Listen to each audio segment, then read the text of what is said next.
Дорогие друзья, дорогие гости, разрешите зачитать приветственный адрес от президента Республики Абхазия Бадри Зурабовича Гумба.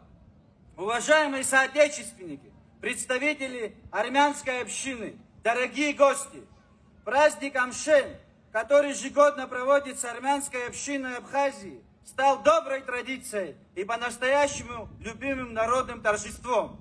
Это праздник – один из ярких символов дружбы, взаимного уважения и единства многонационального народа Абхазии.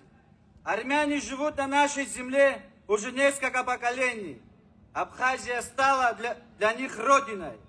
Армянская община внесла и продолжает вносить весомый вклад в развитие нашей республики, в экономику, в культуру, образование, науку.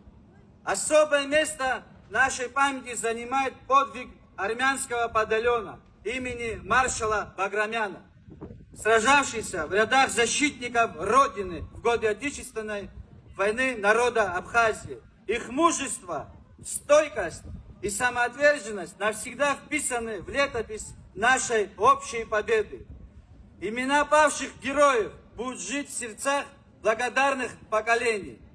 Сегодня армянская община во главе с Аликом Минасяном активно участвует в жизни республики, занимается благими делами, поддерживает добрые инициативы и вносит свой вклад в укрепление межнационального согласия в обществе.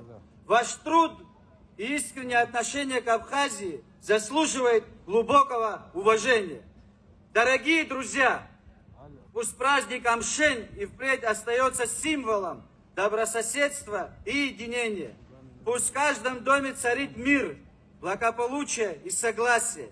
От всей души желаю всем жителям Абхазии мира, процветания и уверенности в завтрашнем дне. Пусть наша многонациональная республика крепнет и развивается во имя будущего наших детей. С праздником вас, дорогие друзья!